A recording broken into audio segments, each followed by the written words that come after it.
تو فیصل بھائی آج کے دن کی مناسبت سے میں یہ بات کرنا چاہوں گا کہ عام طور پہ مسلمانوں میں ہم نے یہ دیکھا ہے کہ جب بھی غزوہ بدر کا دن آتا ہے یا فتح مکہ کا دن آتا ہے تو ہمارے بچے یا ہماری آنے والی نسلوں کو جو ہے نا ہم یہ چیز کنورٹ نہیں کر پا رہے ہیں. ٹرانسمیشنز کے ذریعے تو ہم دن منا لیتے ہیں لیکن عام طور پہ ہم دیکھتے ہیں اسکولوں میں یا دیگر جگہ پہ مختلف چیزوں کا دن منایا جاتا ہے, مبارکبادیں دی جاتی ہیں, لیکن ہمیں اب باقاعدہ طور پہ اپنے بچوں کو بتانا ہوگا کہ فتح مکہ میں کیا ہوا تھا, غزوہ بدر میں ہماری کامیابی اور خوشی کا دن تھا. جس طرح سے ہم 14 اگست مناتے ہیں, دفاع پاکستان مناتے ہیں, اسی طرح سے ہمیں یہ دن بھی منانا چاہیے. پہلی بات.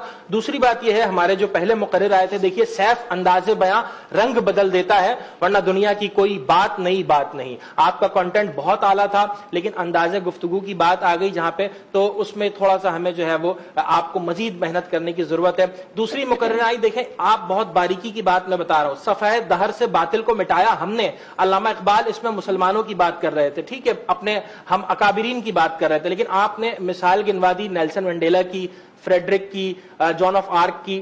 اگر آپ اس کو اوپن گراؤنڈ پہ کھیلتی ہیں, ٹھیک ہے, ہم اگر اس کو سیکولرزم کی بنیاد پر اگر اس ٹاپک کو لے کر چلتے ہیں تو پھر یہ کنسیڈر ہوگا, دونوں ججز اس پہ فیصلہ کریں گے. میرے نزدیک تو میں نے اس کو کنسیڈر کیا ہے کیونکہ بہت سارے لوگ ہمارا مقابلہ دیکھ رہے ہوتے ہیں پھر وہ اپنی رائے دینے لگتے ہیں. تو ہم نے کنسیڈر کیا ہے, لیکن کیا ہی بہتر ہوتا کہ جہاں طارق بن زیاد کی بات ہوئی تھی پھر محمد بن قاسم کی ہوتی اور جو ہمارے اکابرین ہیں ان کی مثالیں گنوائی جاتی. جی وہ ہوتا تو بہت اچھا ہمیں لگتا.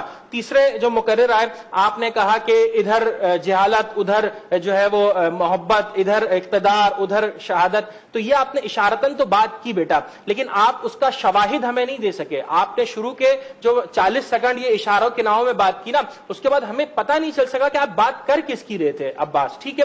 آخری میں مصطفیٰ زیدی کے حوالے سے جو آپ نے پڑھنے کی کوشش کی, ان کی نظم بدقسمتی سے فیصل بھائی انہوں نے خودکشی کی تھی. مصطفیٰ زیدی انہوں نے بہت اچھی بات کہی تھی, آپ نے اس کو تھوڑا سا غلط پڑھ دیا, میں اس کو صحیح کر دیتا ہوں کہ تم نے ہر عہد میں ہر نسل سے غداری کی, تم نے بازاروں میں عقلوں کی خریداری کی, اینٹ سے اینٹ بجا دی گئی خودداری کی, خوف کو رکھ دیا خدمت پہ کماداری کی, اور آج تم مجھ سے میری جن سے گرا مانگتے ہو, حلف ذہن و وفاداری جا مانگتے ہو, جاؤ یہ چیز کسی مدح سرا سے مانگو, طائف والوں سے ڈھولک کی صدا سے مانگو, مجھ سے پوچھو گے تو خنجر سے عدو بولے گا, گردنیں کاٹ بھی دو گے تو لہو بولے گا. یہ پورا اس طرح سے, ٹھیک ہے. باقی ہمارے دیگر